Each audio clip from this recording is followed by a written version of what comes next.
If you've been wanting to get into real estate but don't know where to start and you don't really have any money, today I'm going to share with you in a 3-part series how I got my first investment property with zero of my own money and how you can do it too. My next video is going to be about if you're not really looking to invest as a real estate investor but you want to buy a primary residence for your own personal home and you don't have any money, you don't have good credit, I'm going to show you how to do it with zero money. And the third part of my video is going to be if you or someone you know qualifies for Section 8 vouchers, how they can get a house for free. Yeah, for free. So stick with me for all 3 parts of this video to get all the details about how you can change your life through real estate. Let's get into it. How I bought my first investment property without any of my own money and how you can do it too, step by step. Let's go.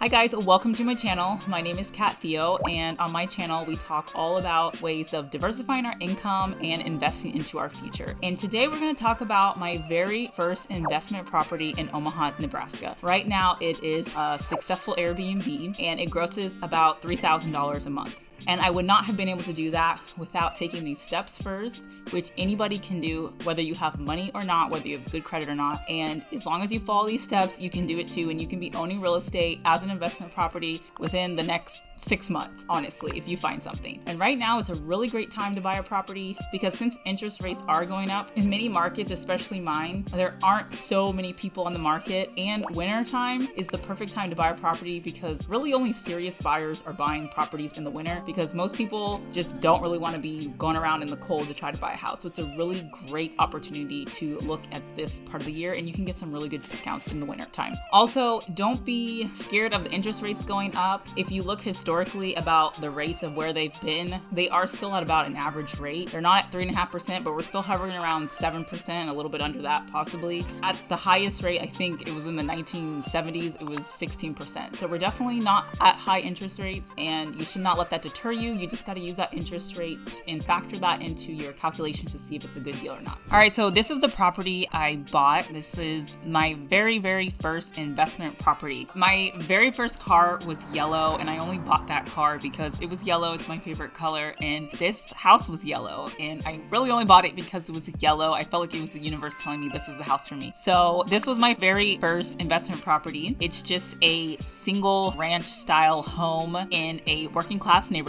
And as you can see, there's a bunch of stairs going up to the front, but overall it was in pretty good condition. It had maintenance-free siding, vinyl siding, as you can see on the front. And like I said, it was yellow, so that's all that mattered to me. So here's another angle right here. And here is the closed-in porch. Here is the living room. There's another angle.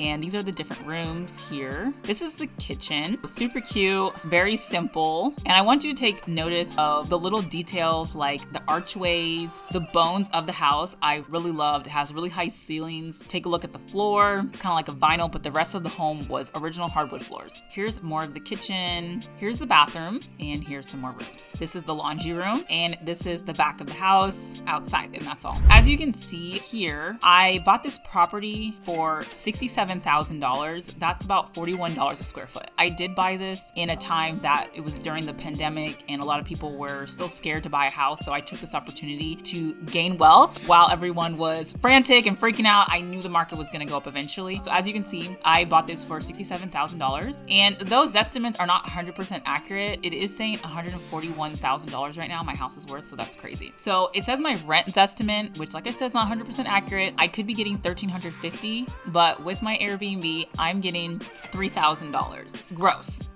on average. There is the summer months in Omaha. We have a lot of activities and big events going on where you can make way more than that, but that's about average to be realistic for my property. So according to Zillow, which is definitely not the most accurate way to judge how much your house is worth, you should talk to a realtor, but it is saying the value of $141,000, my net profits would be $124,000 just on this one property. So real estate can really change your life. So definitely do not sleep on real estate. Okay, I'm going to show you some of the changes I did. This is my actual listing on Airbnb. In the main areas, which is also what I recommend for beginners, just stick with a property property that doesn't need much renovations. This one it's pretty much, I didn't do much into this property except change the light fixtures, paint, and add furniture. You can see some of my paintings here. I did do a video on how you can create your own art within a platform called Canva. Definitely check out that video. I have a link for Canva in the description. Definitely check it out to save a lot of money on artwork. We fixed up the outside of the property. We put landscaping, we stained the stairs going up, we power washed and stained it so it was a lot more inviting, as you can see. This is the porch. It looks actually different than this now, but we put some tiki lights, put in a hanging chair and a wreath and some other stuff that's not in the photo. Here's another picture. Once again, this is some of the art that you can make within Canva or working with an artist on Fiverr. Definitely check out that video if you're interested in making your own art. It's wonderful and it's a great side hustle if you're into doing digital art. Okay, so the rooms, we just added furniture and added art. In the kitchen, here is the big changes. All I did in here was I did the tile. I put in backsplash tile. I changed the countertops to like a faux marble. It's just a laminate. And I also painted the cabinets. I went with a professional company. They painted the cabinets for me, kind of like a gray color because that was in at the time. And then this isn't accurate, but I have a retro fridge now, so it kind of has this kind of retro feel in there. And then I changed out the floors, if I didn't say that already. But you can see the floors are kind of like a wood. This is the bathroom. I changed out the flooring, changed out the vanity, changed out the fixture, changed out the mirror, changed out the light fixture, put up some shelves, and put in some tile in the bathroom. And then in the back, we put out a fire pit and landscaped it so we didn't have to mow the lawn. That is all the renovations we did. With all the renovations,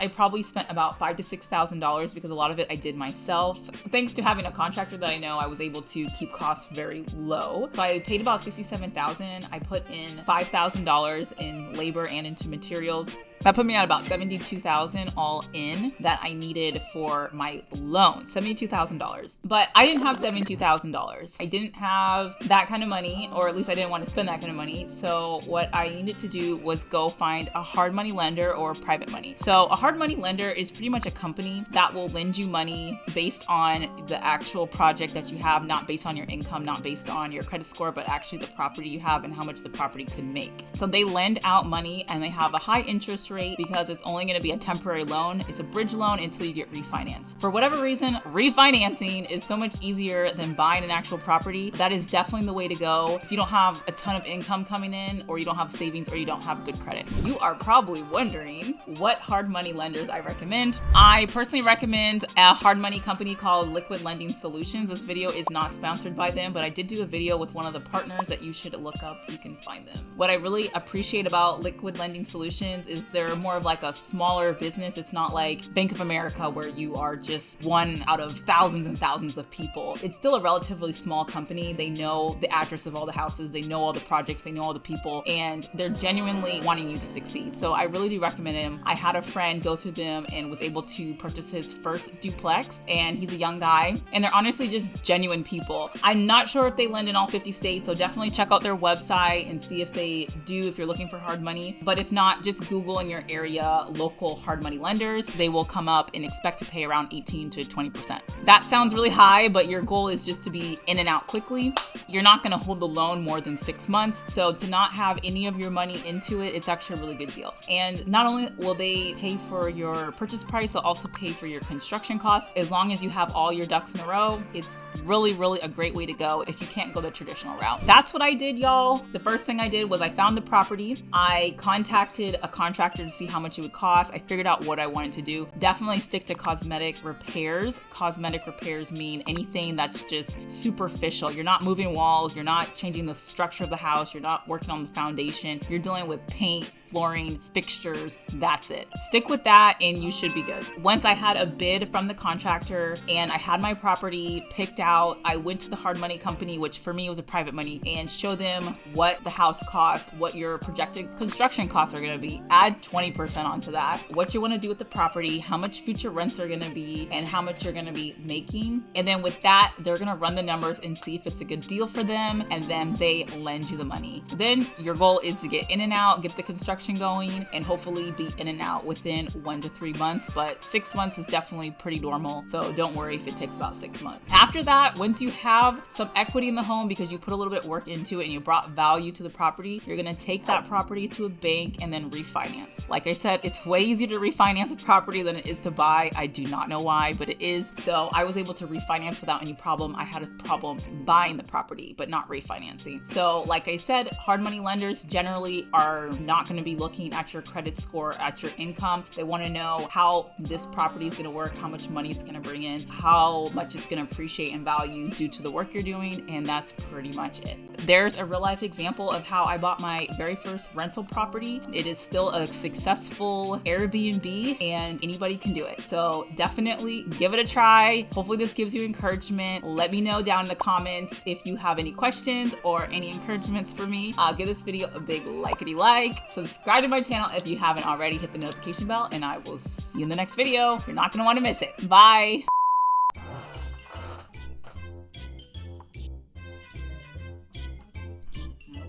Because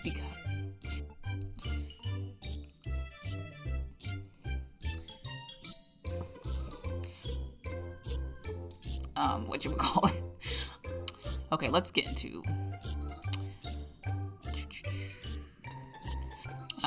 what did I do? Oh, so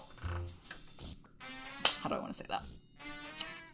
With a contractor that I know. Okay.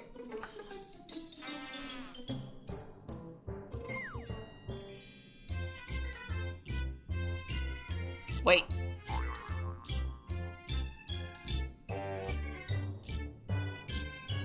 Okay, sorry. So that put me at about, so you're probably wondering, what hard money rent, like, what? Oh my God, words. This video somewhere over here. One of these places, and da da da da.